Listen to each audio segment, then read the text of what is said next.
जय गुरुदेव, जय महाकाली। आप सभी साधकों का जय महाकाली साबर मंत्र विज्ञान के आपके अपने इस चैनल पर स्वागत है। विशेल विशाल नेत्रा किन्नरी साधना एक ऐसी साधना जो पत्नी रूप में सिद्ध होती है, प्रेमिका रूप में सिद्ध होती है, न सिर्फ सेवा करती है बल्कि कई इच्छाओं की पूर्ति करती है।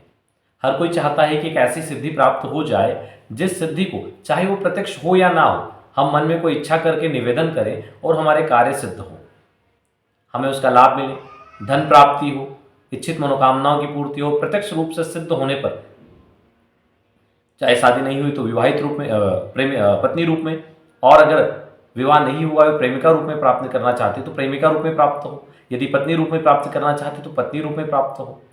खास तौर से यक्षणी और किन्नरी साधनाओं में जिन लोगों के विवाह नहीं हुए हैं वे इन साधनाओं को करते हैं तो सुंदर पत्नी प्राप्ति होती ही है। लेकिन एक चीज का ध्यान रखना, साधना काल में आपका व्यवहार जैसे होगा लोगों के प्रति, वैसे ही स्त्री आपको मिलेगी, वैसे ही वधु आपको मिलेगी, वैसे ही कन्या आपको मिलेगी। मान लीजिए आपका चिड़चिड़ापन है, लोगों के प्रति आपके मन में बुराई रहती है और इस तरह के बहुत सारे अवगुण आपके साधना काल में हैं और आप ये साधना कर रहे हैं तो वैसे ही आपको प्राप्त होगी। अगर आप चाहते हैं कि आपको एक सरल सहज गुणी कन्या की प्राप्ति हो, पत्नी या प्रेमिका की प्राप्ति हो, धन आदि की प्राप्ति हो, तो आपको अपना व्यवहार भी साधना काल में वैसे ही रखना होगा। साधना काल में आपके व्यवहार के अनुरूप ही सिद्धि आपको मिलती है।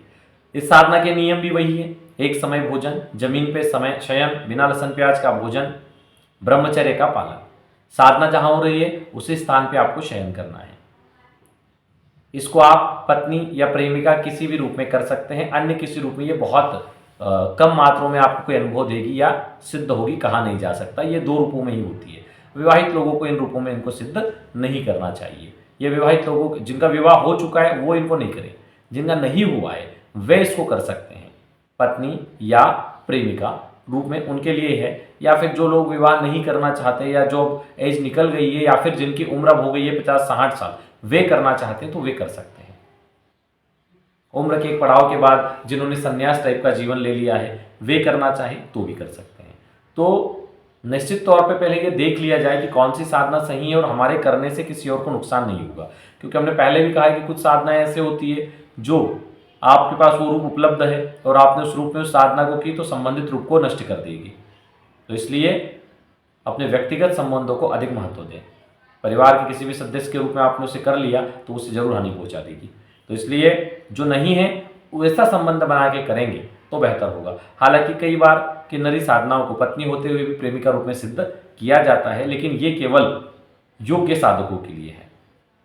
बाकी तो केवल पत्नी रूप और प्रेमिका रूप में यह उन साधकों के लिए है जिनका विवाह नहीं हुआ या नहीं हो रहा है, हो ही नहीं रहा है, उनके लिए भी ये बहुत अच्छी साधना है। अवश्य करें। बहुत से लोगों को लगता है कि अभी हमने अगर ये साधना कर ली तो बाद में विवाह करेंगे या नहीं। तुम क्या करोगे, वो खुद ही विवाहित उसी रूप में आएगी, या फिर जो स्त्री से तुम्हारा विवाह होगा कहीं ना कहीं उसका अंश, उस शक्ति का अंश उसमें होगा। तो इसलिए इसकी चिंता करने की आवश्यकता नहीं है। इसमें भी आपको विशाल नेत्रा यक्षणी यंत्र और विशाल नेत्रा किन्नरी यंत्र और विशाल नेत्रा किन्नरी की जो माला है, इसमें चाहे आप स्फटिक माला हो या फिर किन्नरी माला हो, दोनों में से किसी भी माला का प्रयोग कर सकते हैं। इस साधना को नदी के तट पे किया जा सकता है, निर्जन वन में, एकांत में, गुफा में, पहाड़ की चोटी पर, मंदिर में, कहीं पर भी किया जा सकता है। शिव मंदिर में किया जा सकता है विशेष तौर पर, अन्य मंदिरों में नहीं। ना होने पर एकांत रूम में आप कर सकते हैं जहां साधना काल में किसी का भी प्रवेश नहीं हुआ पे। इसको अमावस्या से पूर्णिमा तक किया जाता है। अमावस्या से स्टार्ट करके पूर्णिमा तक इस साधना को करने से इसके प्रभाव प्रतीत होते हैं, सिद्धि की प्राप्ति होती है, इच्छाओं की पूर्ति होती है और जिस रूप में आप उसे प्राप्त करना चाहते हैं वो सिद्धि प्राप्त होती है। प्रत्यक्ष होने पर समस्त इच्छाओं की पूर्ति करते हुए धन प्राप्ति कराती है। अप्रत्यक्ष रूप से भी धन योग की निर्मित कर देती है और विवाह की स्थितियां या जीवन में पत्नी या प्रेमिका का आगमन उसी रूप में वो कर लेती है, स्वयं कर लेती है। तो ऐसी प्रभावी किन्नरी साधना है। वैसे सभी किन्नरी साधना नहीं की जा सकती, जो की जा सकती वही हम आपको बताते हैं। जो खतरे वाली है वो आप लोगों को नहीं बताते, कहीं ना कहीं किसी का नुकसान ना हो जाए इसी डर से। आप लोगों को वही साधनाएं बताई जाती है जो आप लोगों के लिए सुरक्षित है। तो इस प्रकार आप इस साधना को शुरू कर सकते हैं। रात्रिकालीन साधना है। 10 बजे के बाद इसको आप उत्तरमुखी होकर बैठ जाएं, सामने पीला वस्त्र बिछाएं, पीले ही कपड़े पहने, पीला आसन रखें और उसके ऊपर विशाल नेत्रा किन्नरी यंत्र स्थापित करें। कुछ फूल बिखेर दें उनके ऊपर, पवित्रीकरण करें, आचमन करें, घी का दीपक अपनी बाईं ओर और यंत्र के दाईं ओर लगाएं और दीपक का पूजन करें।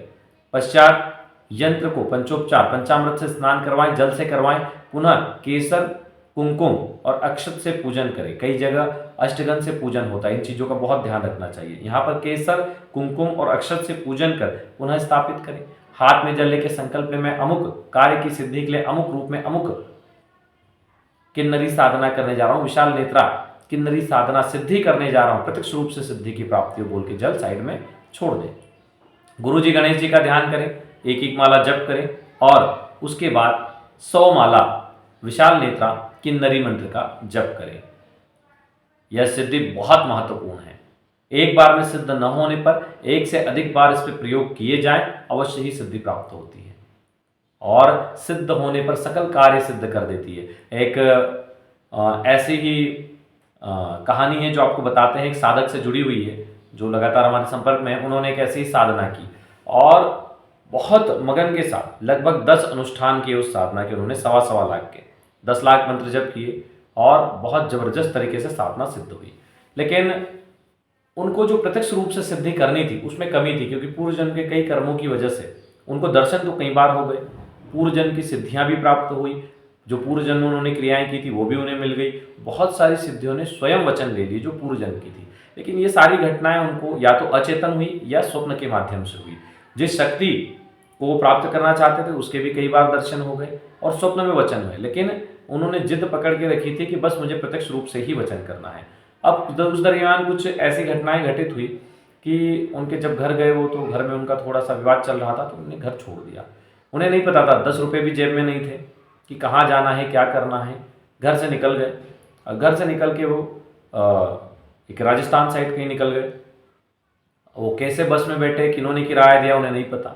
वहाँ जाकर वो एक दिन रुके, दूसरे दिन पता नहीं उन्हें कोई मिला, उन्होंने कहा कि क्यों बैठे हो, चलो हम काम दिला देते हैं। और उन्होंने काम दिला दिया, बहुत अच्छी नौकरी पर, जो उन्होंने सोचा भी नहीं था, ऐसी नौकरी पर उनको वहाँ पे रख दिया। उन्हें कंप्यूटर वगैरह का अच्छे से काम आ जाता था, तो बहुत अच्छी जगह रख दिया। तो कहने का ये मतलब है कि वो जो शक्ति थी, वो जो सिद्धि थी, वो हमेशा उनके साथ रही और उस जगह पर 1 हफ्ते के अंदर उनका प्रमोशन हुआ। सिर्फ 1 हफ्ते के अंदर उन लोगों ने उसकी ईमानदारी और काम करने की लगन देखकर उसको उससे भी बड़े पद पे बिठा दिया। तो उस शक्ति ने उनको बिल्कुल भी, क्योंकि वो धन से संबंधित शक्ति थी, उसने उन्हें बिल्कुल भी भूखे नहीं मरने दिया, परेशान नहीं होने दिया, उनको आगे बढ़ा दिया। जबकि प्रत्यक्ष तो हुई ही नहीं, अप्रत्यक्ष रूप से ही हुई, उसके बाद भी ये। तो ऐसी जो सिद्धियां होती है आपको कहीं भी हार नहीं मानने देती, सदा आपकी विजय करती है। इसलिए हम बोलते हैं कि साधनाएं लगातार करते रहो, समय को व्यर्थ मत गवाओ। चलिए मंत्र को नोट करिए, विधान तो समझ लिया है, मंत्र नोट कर लीजिए। ओम विशाल नेत्रे स्वाहा।